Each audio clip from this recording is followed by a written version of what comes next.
Feel me.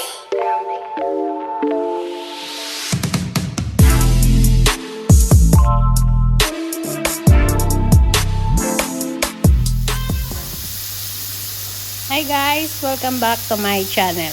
So ngayon, ayan, magluluto tayo ng munggo Friday. Friday ng gabi. So ayun, ayan,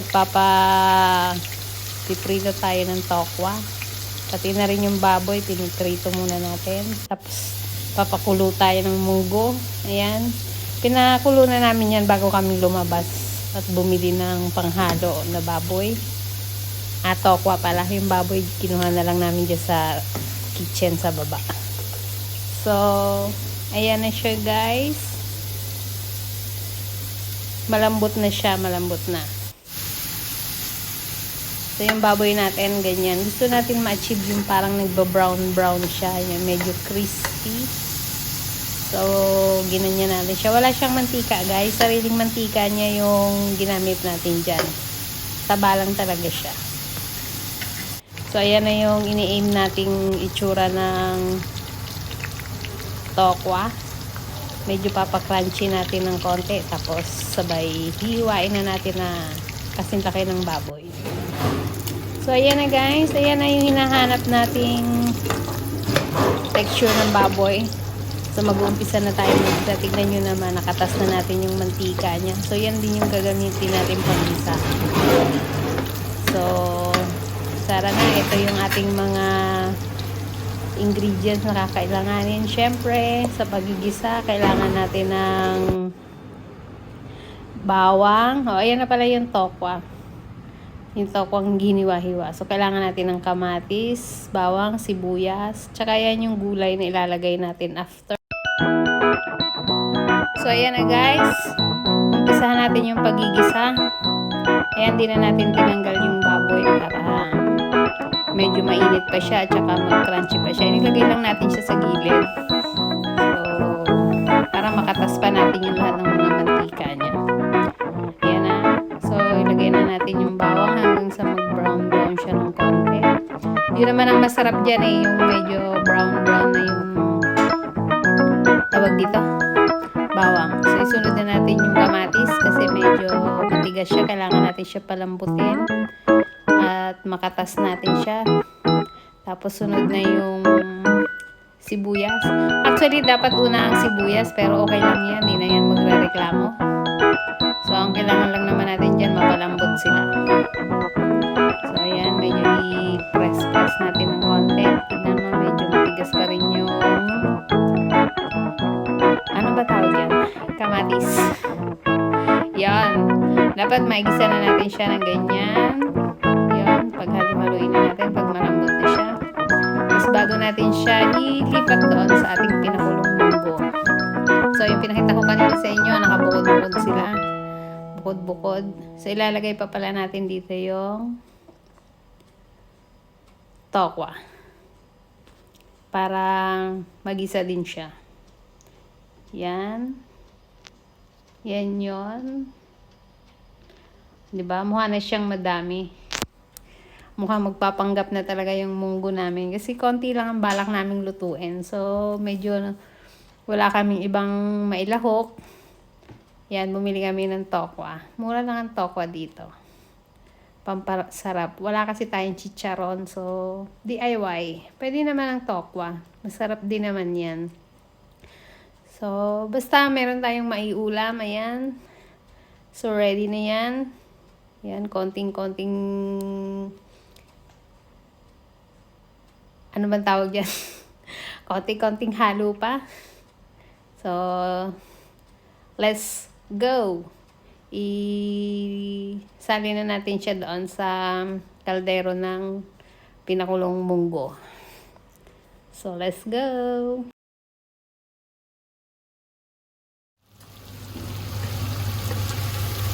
And then we transfer. Hindi lang pa. Didi, lakasan mo nga yun. Yung ating magic. Pwede nga. And, what are we going? Pampalasa. Pampalasa na. Asin na lang. Asin. Ano ba to?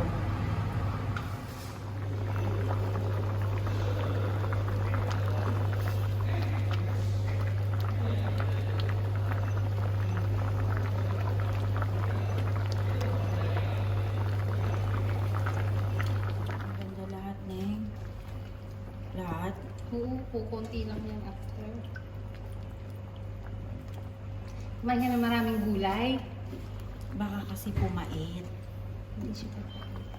Sigurado ka? Ano ka? Si second demotion. Hindi daw pa. Hindi yan papa. Hindi naman pwedeng pecha yan. Ang lakas ng loob niya. Kala mo alam niya to. Ano to? Yan. I'm cooking. Antiputas ako i-export.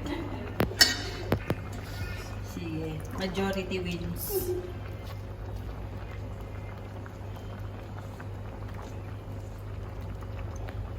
Siguro naman, papayag ka na, itapo na yan. Ayaw ko na yan. Oh my God. Hayag na yan.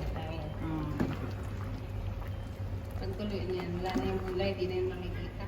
Gusto mo ligyan ng tubig? Ito mo na. Ano, para may makakain.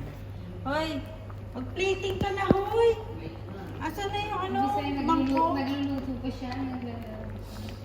Ay, oo nga, no, lumawa. Nawala na. Bisa yun. Ano, isikman natin kung kinain niya yung alat.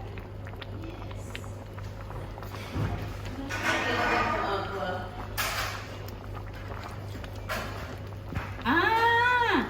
Naglasa siya! Oh, di ba? Ano, mapait? Medyo masarap. Pero parang huwag na natin masyadong pakuluin ng masyado. Gusto mo bang kulong-kulo? Isang kulo naman. Gumulo na eh. Isa pa.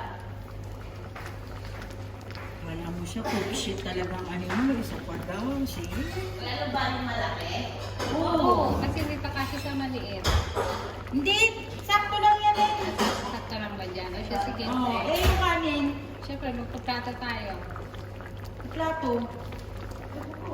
Kuha ka ng plato. Maliit lang. Kapatong na lang natin.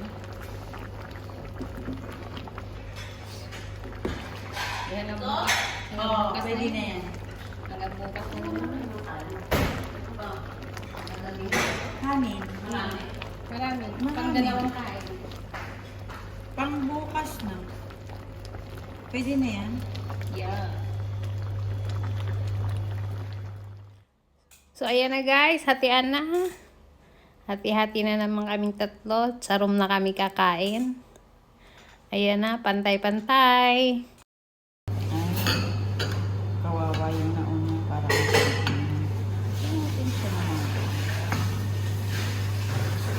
Wala kami siya.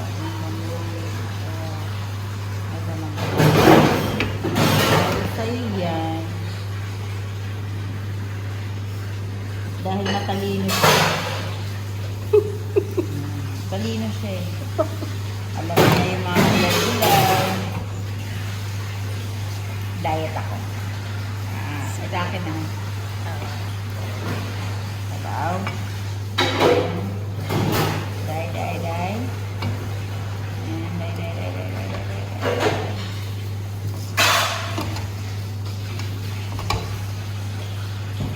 Yun. Yung mga gulay-gulay. Akin mo lagay yan. Oh. This is yours, ha? This is Ate Jen. Ay, Laki Ate Jen.